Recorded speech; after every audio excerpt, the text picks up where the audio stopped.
विश्व प्रसिद्ध काजीरंगा राष्ट्रीय उद्यान असम के 4 जिलों में फैला हुआ है।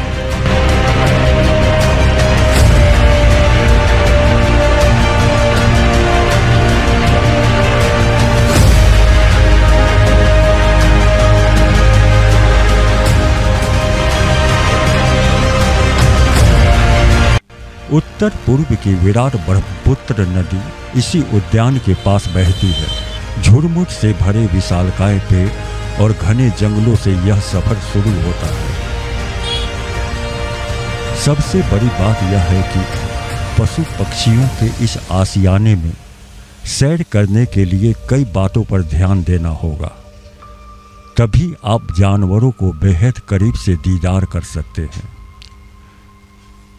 इस उद्यान में आप निजी वाहन से नहीं जा सकते हैं और न ही पैदल सैर कर सकते हैं। वन विभाग ने पर्यटकों को सैर सपाटे के लिए सैकड़ों जीप सफारी का प्रावधान किया है। इसके लिए आपको 3,000 रुपये अदायगी करनी होती है, जिसमें से 2,400 रुपये जीप सफारी एसोसिएशन का तो 600 रुपये वन विभाग के खाते में जाते हैं। 3-4 लोग एक सफारी का इस्तेमाल कर सकते हैं। अगर आप अकेले हैं तो किसी से साझा करने के लिए आपको थोड़ा इंतजार करना होगा। पार्क में प्रवेश करने से पहले खूबसूरत चाय बागान का नज़ारा लिया जा सकता है।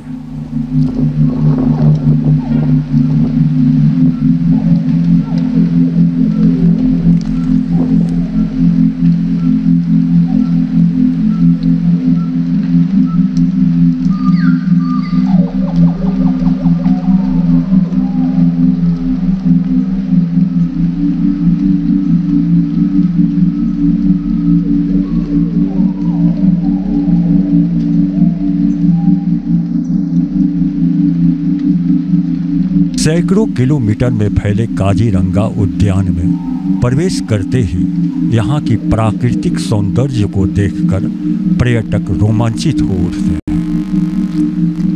कहीं घने जंगल तो कहीं सड़क के दोनों ओर स्वागत द्वार की तरह पेड़ दिखाई देते हैं। दिलचस्प यह है कि विश्व प्रसिद्ध एक सींग वाले गैंडे इसी पार्क में दीदार होते हैं। 2018 में 2,413 गैंडे दर्ज किए गए थे, तो 2022 में इजाफा होकर 2,613 हो गए हैं। इसीलिए इस उद्यान को गैंडे का सबसे घनत्व वाला क्षेत्र माना जाता है।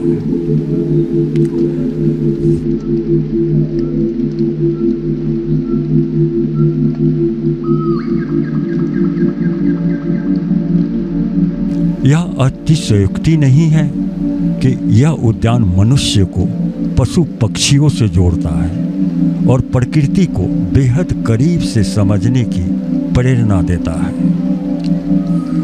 यहाँ हर मौसम में प्रवासी पक्षी आते रहते हैं। भारी तादाद में साइबेरियन पक्षी भी पहुँचते हैं। करीब 300 प्रजाति के पक्षी अपने अपने मीठे बोल और चहचहाहट से इस उद्यान को गुंजायमान करते हैं। इस उद्यान के अंदर जगह जगह पर झील, छोटे बड़े तालाब और कई पुलियाँ दिखाई देते हैं, जहाँ पर पशु पक्षी अपने तृप्ति बुझाते हैं। पार्क में प्रवेश करने के बाद हाथी सफारी का भी प्रावधान है। इसके लिए आपको 900 रुपये की अदायगी करनी होती है, जिसमें आपको 1 घंटे का समय दिया जाता है। ऐसा माना जाता है कि हाथी सफारी के बिना उद्यान का सैर अधूरा है। आप सोचते होंगे कि विश्व प्रसिद्ध इस उद्यान की सड़कें खस्ता हाल क्यों है। इसका उत्तर यह है कि सांपों को सड़क पार करने में किसी प्रकार की कठिनाई न हो, क्योंकि सांपों को चिकने और पक्की सड़कों पर रेंगने में कठिनाइयाँ होती हैं।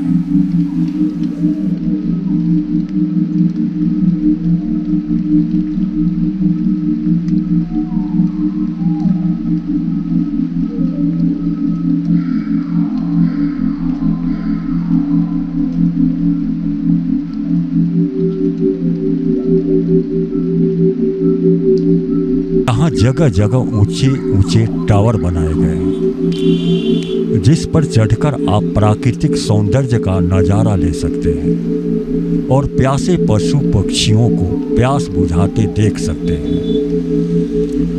कहीं कहीं ऐसा लगता है कि यह घास का मैदान है। लंबी घास होने की वजह से इसे एलिफेंट ग्रास कहा जाता है। जब यह घास 6-7 फुट ऊंचे हो जाते हैं तो फरवरी मार्च के दौरान इसे जला दिए जाते हैं। इस उद्यान में 2613 गैंडे, करीब 2000 हाथी, 100 से ज़्यादा शेर, हजारों हिरन तो सैकड़ों बारहसिंगा है। पर्यटकों की पहली इच्छा यही होती है कि जंगल के राजा शेर से दीदार हो जाए। पर्यटक चारों तरफ अपनी तेज नज़र दौड़ाते रहते हैं, एक झलक ही सही शेर से रुखसत हो जाए।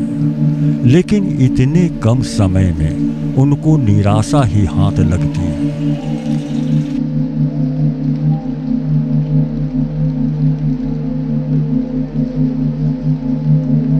यहाँ कई चैनल वाले कई दिनों से शेर के इंतजार में कैमरे लिए बैठे होते हैं, तब जाकर इन्हें कभी कभार शेर से दीदार हो पाता है।